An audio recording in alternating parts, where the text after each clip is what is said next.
Il y a eu une vraie transformation de l'entreprise entre 2015 et 2021. D'abord, l'entreprise qui était plutôt franco-française jusqu'en 2015 est devenue, a entamé sa croissance européenne par en particulier deux acquisitions importantes de nos confrères Interflora en Italie et au Danemark. Le nombre de pays dans lesquels on opérait est passé de 2 à 7. La part du résultat qui a été produit par la France est passée, lui, d'environ 90 à environ 50. Ça a aussi été le début de la diversification au-delà de la fleur par une troisième acquisition sur la thématique du cadeau personnalisé.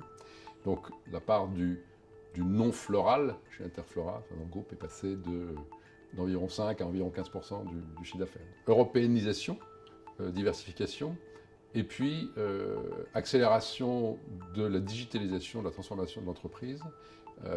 Aujourd'hui, Interflora fait 85% de son activité en ligne.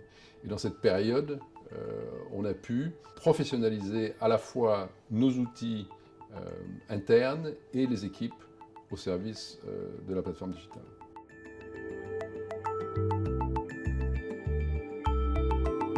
L'accompagnement de Montefiore était de deux titres, je dirais. Un aspect assez classique du private equity, accélérateur de transformation, soutien aux équipes sur les acquisitions. On n'avait jamais fait d'acquisition. On a fait plus d'acquisitions en 5 ans qu'on en avait fait en 50. Mais je pense que plus particulièrement, la deuxième dimension, c'est plutôt une position de sparring partner avec un ADN très entrepreneurial. Je pense que l'ADN entrepreneurial est plus fort que l'ADN d'actionnaire. Le premier servant le deuxième, ultimement.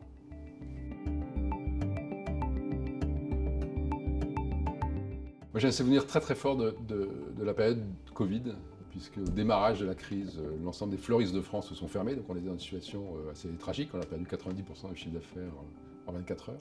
On a eu un peu deux types de réactions. D'une part, avec les équipes de Montefiore, on a sécurisé le cash de l'entreprise, la durabilité de façon assez préventive, et la grande majorité du management opérationnel et commercial, a pu se focaliser sur le retour au business, qui était finalement assez rapide, parce qu'on a pu réouvrir des fleuristes rapidement, on a pu refaire l'activité.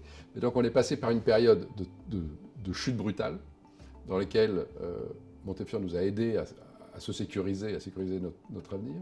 Mais très très vite, on est passé dans un mode, ok, qu'est-ce que je peux faire pour rebondir, et puis au final faire exploser le chiffre d'affaires dès qu'on a pu le faire.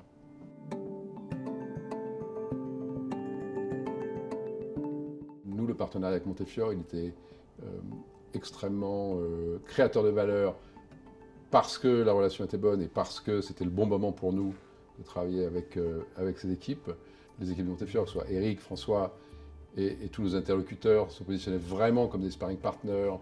Et donc, on ne parle pas de la couleur du bouton sur le site internet, qui sont des sujets totalement opérationnels, mais au contraire du développement, de comment accélérer le business, en particulier quand ça va bien, et comment on dessine la feuille de route pour son avenir. Voilà, ce sont ces choses, beaucoup plus une discussion entrepreneuriale qu'une discussion sur l'actionnariat.